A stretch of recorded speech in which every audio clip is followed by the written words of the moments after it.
I am Daniel Lucas and welcome to Book 101. Book 101 is all about the books that I read for the last 40 years, and today I have my special guest.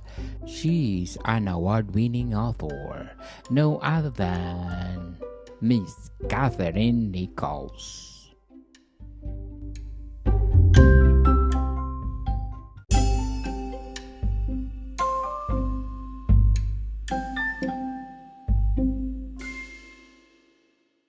Let's talk about your latest book.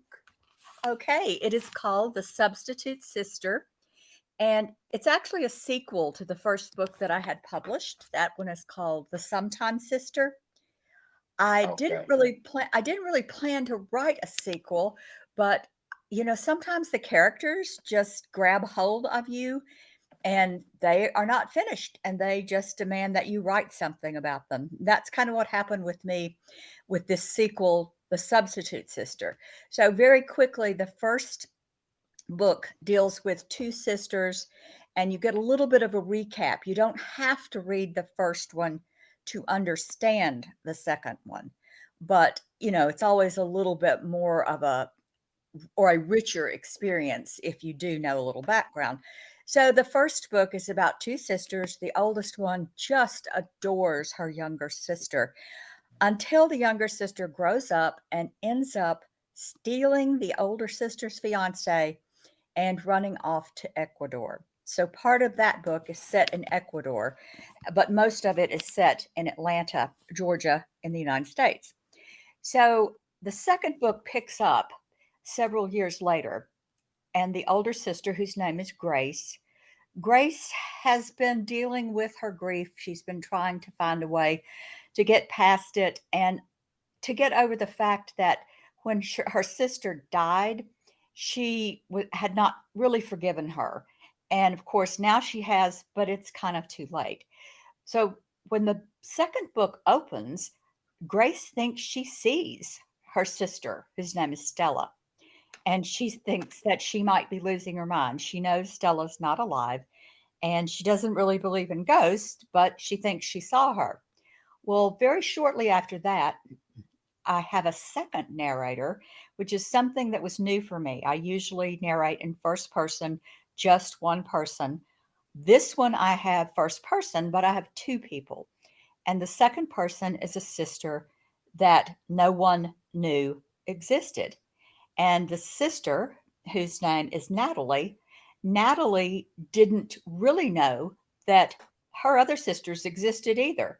So basically, what we have is it's a family saga, but because in the first book we had some very serious drug dealers who we didn't totally deal with, they have come back and they may be trying to kidnap the child that Grace's sister had, but left for her to raise. So we have this, it's very exciting, but it's also the depths that a family will go to protect itself and what really makes a family. It's not always just DNA, there's a whole lot more to it than that.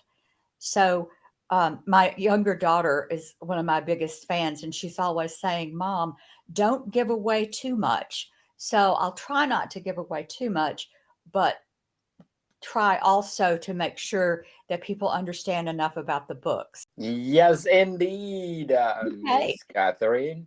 Interesting novels. I learned that you are award-winning author. Can you elaborate that to us? Yes, I won recognition for the Sometimes Sister in the American Library, an American Library contest for suspense. And my second novel, The Unreliables, was nominated for Georgia Author of the Year. I did not win. It was in the suspense category, and I had some really wonderful competition. So I don't feel bad about not winning. And that second novel, The Unreliables, was also listed in Strand magazine, which is a mystery.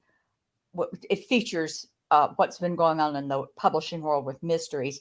And in the Strand magazine, I was listed. The Unreliables was listed as the one of the top 25 mysteries suspense of 2023. So those are basically the awards that I am talking about when I say award-winning novelist.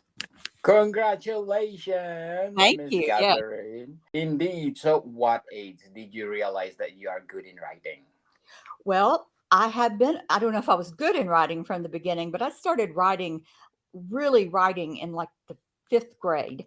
And here that in the States, it's probably pretty much the same where you are, but it's when I was about 11. And I would write stories and call my best friend up and read them to her over the telephone. And she's still a good friend of mine. So I guess they weren't horrible. But I wanted to be a writer. I ended up working. I went to college. I had an English and a history major, and I didn't want to teach at that time. I wanted to do something with writing. So I worked for a television station in Chattanooga. It's a city in Tennessee. If you've ever heard the old song Chattanooga Choo Choo, that's Yes. that's that city. So I worked for a television station there, moved to Atlanta a few years later, and wrote commercials for a radio station. I really enjoyed that, but believe it or not, it paid more to be a teacher. And I had married and was getting ready to start a family. So I ended up teaching English for 30 years and I loved it. But I realized that I was teaching other people how to write when that was what I really wanted to do myself. Now, I did do some writing along the way, but I had so much going on in my life. It was just bits and pieces of things just so that I could keep writing. When I retired from teaching, it's been about 12 years ago. I started writing seriously. I thought, I've got to, if I'm going to do this, I better do it. So I think of it as my third act. It's maybe even my fourth because I worked in radio and television writing commercials. I taught writing. I also worked with some of the universities and teaching teachers how to teach writing. And then I finally said, I'm going to write myself. And so I did. I got published in 2021, right with COVID going on. So I had no idea how to do a launch party or reach out to readers or anything. I wasn't very good about planning online launch parties because I'd never had a real one. And I was lucky. I developed the readership. I had quite a few uh, reviews for the Sometimes Sister and just kept writing. I got published with a traditional publisher. It's a small traditional publisher, Black Rose Writing. They are in Texas, and they are going to release my fifth novel in September. Congratulations again, Miss Thank Catherine. you. Thank So you. who are your favorite authors? Oh my goodness, my favorite classical authors. I love Faulkner, although he's a bit of a he never uses punctuation. There's a story about him. I don't know if it's true or not, but when he was starting his writing career, he would write his novels and send them to his editor. And his editor wrote him back and said, please, could you please put in some periods and some commas and some semicolons? And so the story is that Faulkner sat down at his typewriter and typed page after page of periods and semicolons and dashes. And he sent the pages off to his editor and said, put them anywhere you want them. So I don't know if that's true, but I like to believe it is. Uh, Modern authors, I love Margaret Atwood. I love Pat Conroy. Was kind of a Southern author. Um, Goodness, I have quite a few favorites. It's hard because once you've taught English, you develop all sorts of different genres that you like and different authors. I also there's a British author, Anthony Horowitz. He writes some really cool mysteries. They're almost literary fiction as well. They're very, very beautifully written. And I cannot remember the name of the British author that I also enjoyed a lot. He wrote the Thursday Morning Murder Club, and he was a game show host, and has just recently started writing novels in England. And he has a couple out that I'm behind. I want to read those too. Miss Catherine, if you describe their writing, what is it? Or what are they? Like with Faulkner, it's very interesting because he also creates very complicated family situations. And he often has a mystery at the heart of his stories, even though he's definitely a literary, he was definitely a literary writer. His descriptions are incredible. He was from the South, and this was in I think he died in like 1950 something. Anyway, he's been gone a long time. And he recognized the South for both a wonderful place and a place that was very much flawed. And I love that he was able to portray the area I'm from in a way that showed that it could be beautiful, but still need a lot of work to be better. And we're still working on it down here. As for Margaret Atwood, she's Canadian, I believe. Yes, Mm. I think she lives in Canada, and I love her writing because she's a woman. She's a feminist. She wrote And *Handmaid's Tale*. Yes, tell, yes. and she captures that spirit of being a woman who doesn't necessarily quite fit in and struggles to find a way to fit in.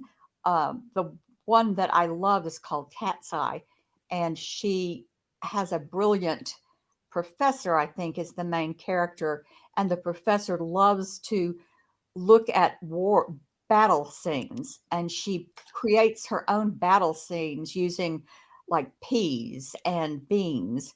And so one side will be the beans and one side will, I mean, she just has this brilliant way of looking at things.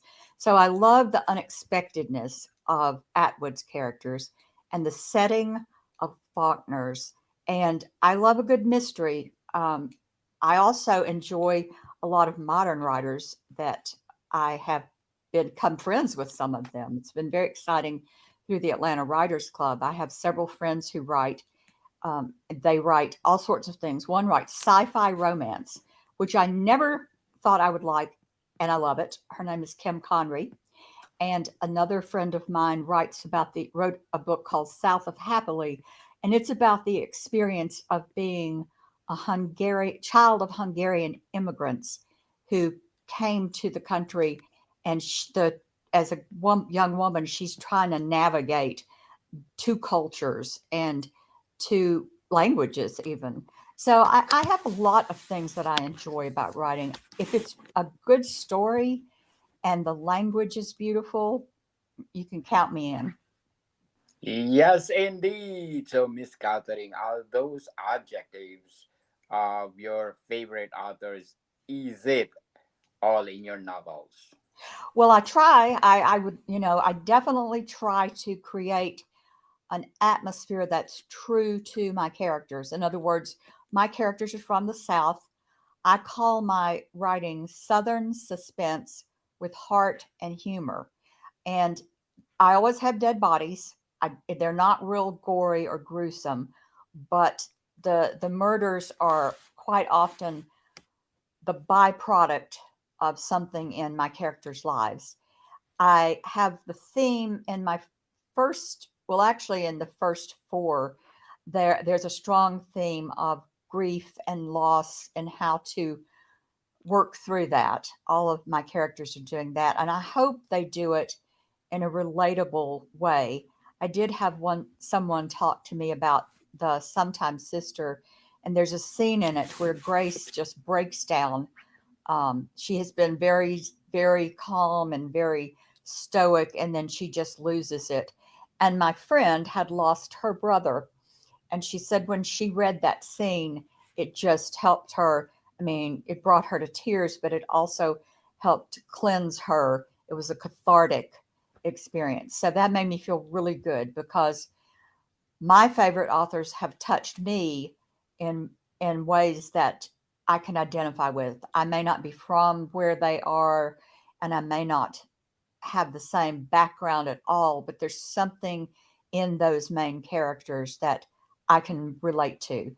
and hopefully that's what I do in my novels. Characterization is my big thing. I start with my characters. Plot is important, but only to me as it helps me develop my characters. Saying that, I do like a mystery, so I don't like to have anything too predictable.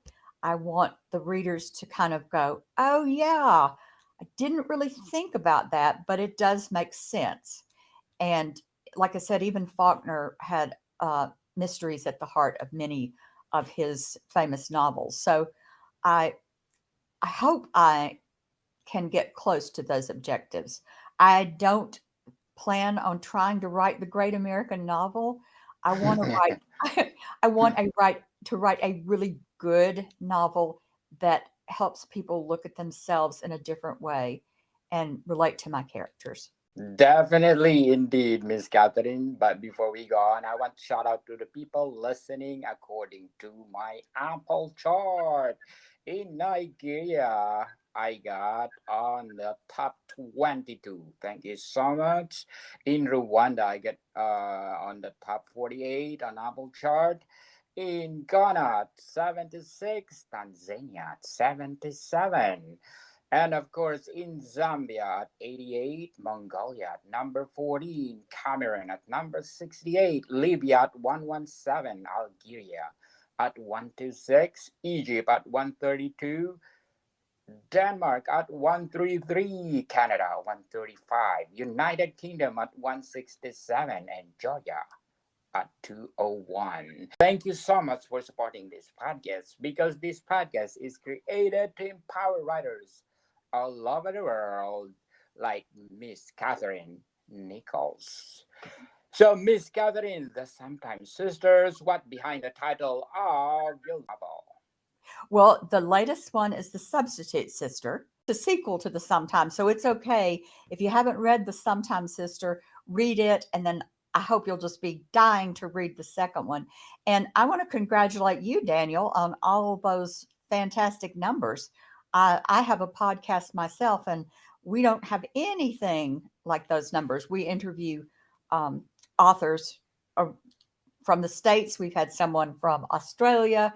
We've had someone, oh gosh, we haven't had anybody from England yet, and I want to, but that's fantastic. I really appreciate you having me on. Yes, indeed, because this podcast is created for you, Miss Catherine. The novel that we're talking about is The Sometime Sister. The Sometime Sister is the first one, and it's the one with Grace and her younger sister. Grace is betrayed by her younger sister, and tragedy ensues. Grace has to go to Ecuador to try to find out what happened to her sister. And I have not been to Ecuador, but I got the best compliment from one of the members of my writing group. His name is Walter, and Walter has been everywhere. He's been to Ecuador. He's been to South America. Well, that's Ecuador is central, sort of, and Yes. he's been to Iran. He's been to Iraq. I mean, the man has been everywhere. And he asked me when I had been in Ecuador, and I said, "Well, Walter, I was in Ecuador last night on Google because I've never been and I really would love to go." And so he said, "Well, he said I did a great job of painting a picture of what Ecuador was like. So I picked Ecuador because the husband of the younger sister is involved with drugs, and Ecuador has a very loose extradition policy. If you go there and you've got enough money, you can probably avoid being sent back to your country of origin. Not always, and I think that might be changing, but at the time I wrote it, I could say if they were safe in or he was safe in Ecuador. Unfortunately, the younger sister wasn't safe with him. So that, I deal a little bit with abuse. I deal with um, the idea of being in a place where you don't know what's going on and how important it is to have people around you that you can count on. I also have romance. Grace has a man that her mother has hired to go with her to Ecuador to make sure she's okay. And they sparks fly between the two of them. And it's a I my romances I don't write romances, but I like to have romance in my books. I think that everybody can use a little love, and everyone likes to read about, happy couples, especially when some of the other couples in the book are not happy at all. So I do have a nice love story in it. I have endings that are satisfying and not sad. They're not always happy, um, because sometimes the characters are still working through some things. But I don't like to read a book, fall in love with characters, and then have a very sad ending. That's not the kind of book I want to write or read right now in my life.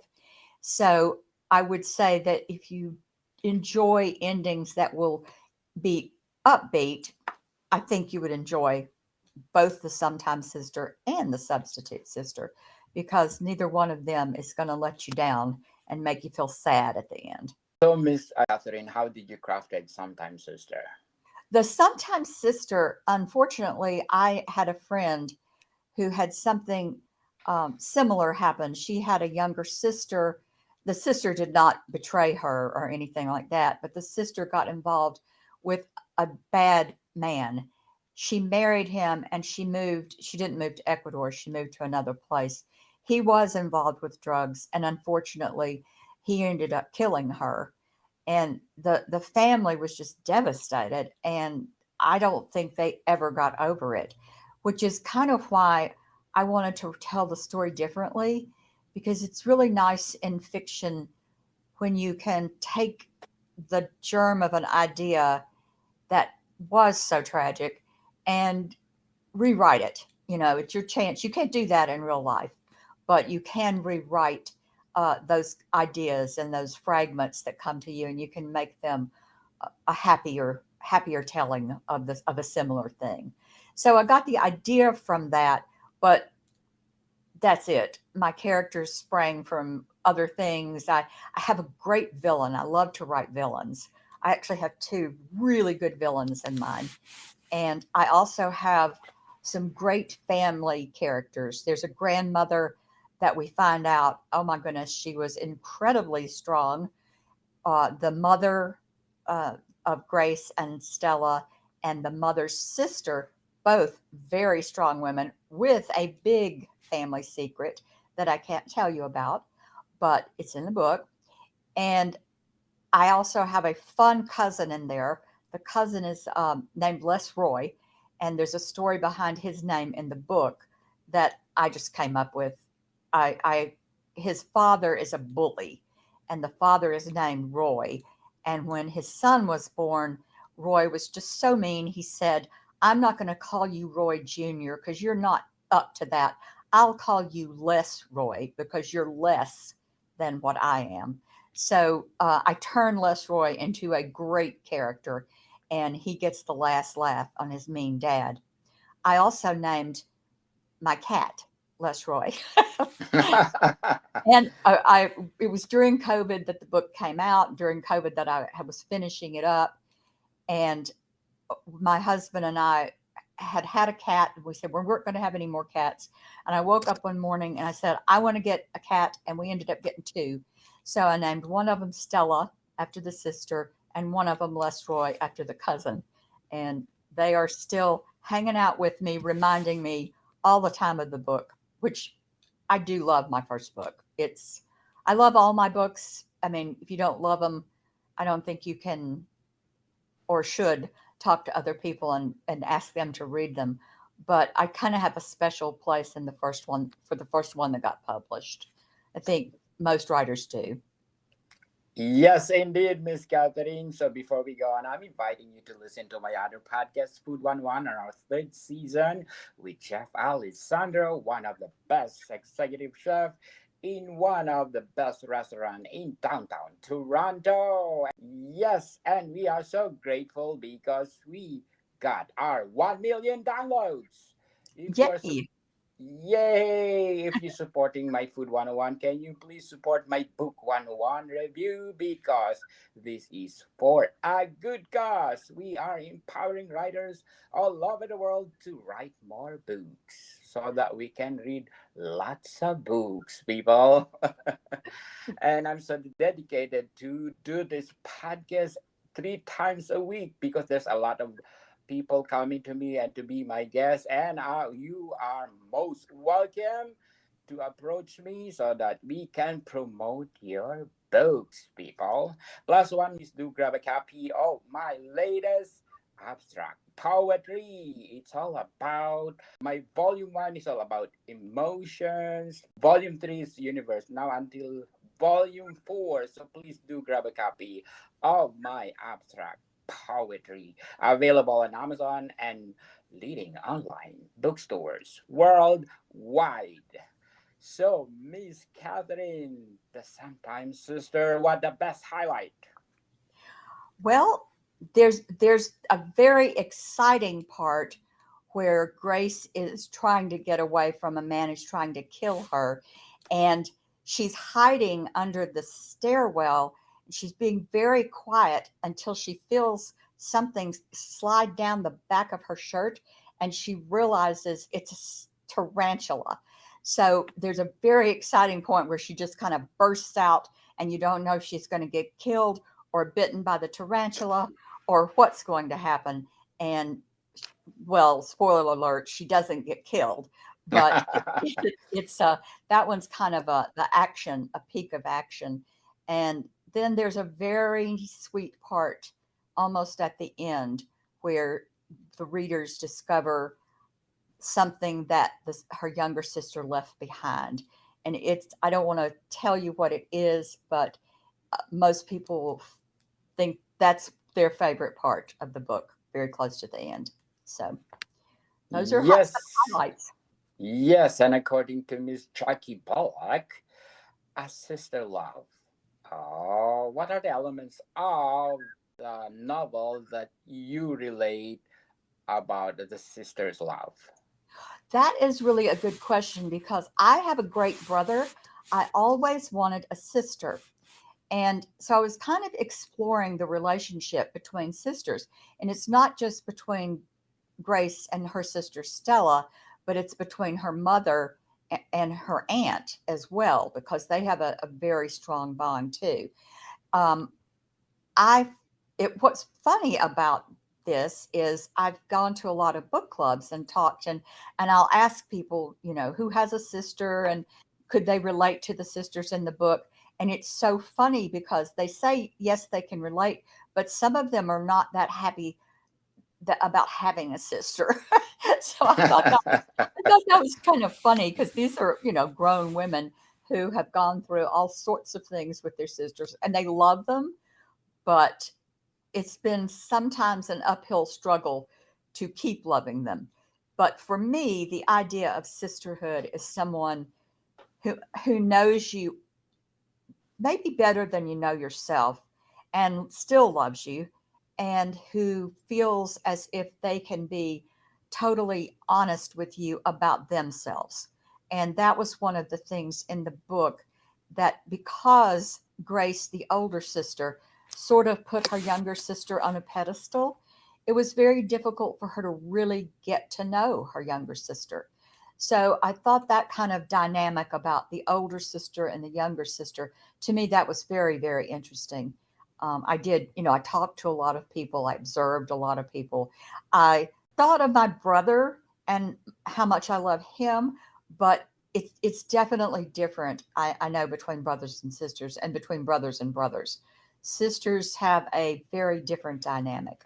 And it's, like I said, I watched more sisters than or I watched a lot of sisters as I was writing it and talked to people and really observed and took notes about the way people looked when they talked about their sisters because you could sometimes see sometimes they would tense up a little bit and sometimes they would just be smiling and laughing and then they'd remember something and they weren't necessarily laughing about that. So that whole contradictory relationship between two women that are sisters and that have grown up together as sisters. I think that's a beautiful possibility. So many beautiful possibilities there. Very well said, Miss Catherine. And according to Jessica, great read. Great murder mystery. Yes, thank you, Miss Jessica, for your reviews to Miss Catherine. And what are the elements that you put in the story that make this novel a great read? Well, like I said, the relationships. I love my secondary characters. Some of them are so funny, and you just want to go out and party with them. But the villains are super chilling. One of them, I really had a great time writing. I made him, he started out as he was supposed to be Grace's husband, and he was really good looking and all of this sort of a fraternity brother look to him. And when I had her confront him, he had been drinking too much. He'd gotten fat. He looked, his eyes were red, and I just had a great time developing him as this um, character who was getting what he deserved. But for as far as the great read, I really think it's the way I show my main character's emotions. I feel like Grace is the kind of woman that we understand. She's not terribly confident at the beginning of the story, and as she goes along, she has to do overcome obstacles that she would have never thought she could have. And for me, that's the power behind the book, is telling women that you don't know what you can do. You don't recognize your strength until it's tested. And that as women, we kind of need to support each other and encourage each other before, during, and after the testing of that strength. So that to me is that's what I like to find in books, and I hope that that's what makes mine a great read. The Sometime Sister is empowering women all over the world. Yes.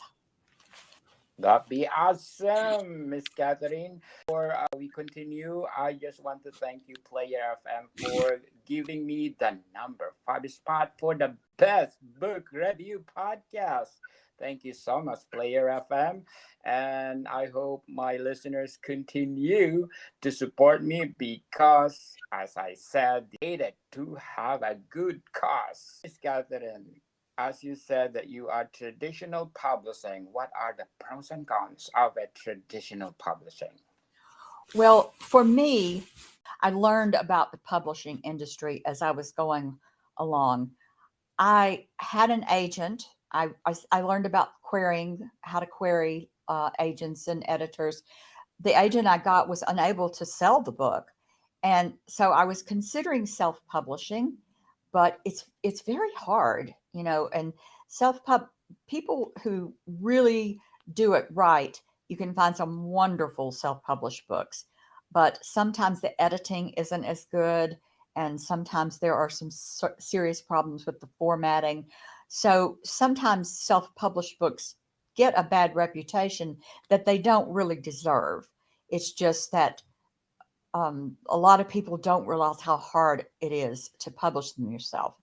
So for me, the traditional publishing was really the only way I wanted to go. Not saying I would not. If I hadn't found a publisher, I would have definitely self-published. Now I have friends who have done both.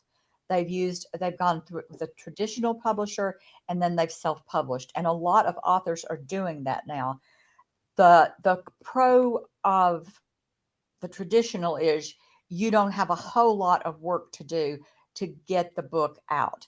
Now, you still have to promote it yourself like crazy, even unless you're somebody like James Patterson who doesn't need help promoting it, then you don't get help promoting it. So, I mean, and my Yes. publisher has been pretty good about that. They, as a smaller publishing house, Black Rose Writing has definitely helped me with some of the promotions, I think more than some of the bigger houses might have. With self publishing, you have a lot more control. For example, I don't control the pricing of my book at all. If I want to run a special on it, I have to make sure it can run through the publisher. I can't just throw it up there one day and say today only 99 cents or and let it run. I I will have to say Black Rose is really good about the cover. I have sent suggestions in and gotten really results with the cover. Some traditionally published people have not been happy with the covers and they've kind of had to accept them. If you self publish, you pick your cover, you can have your own, you can pick your cover designer, you can control every bit of the process. And for experienced writers, that is fun. A lot of my friends who have done that have enjoyed that part of it. I'm older than they are, and I felt like I just want to do as much writing as I can. So if I can get somebody else to do the part that I don't know that much as much about and don't want to learn about, then I've been happy going with the traditional. So there are definitely pros and cons to both, and I would never knock anybody's choice. If you do take pride in your work, self-publishing is going to give you as much satisfaction and maybe more than traditional publishing. So, Miss Catherine, what are your inspiring messages for those aspiring writers out there? They want to publish their stories or novels. Well, what I would say is I feel like some people feel like they don't have a story to tell. I don't believe that.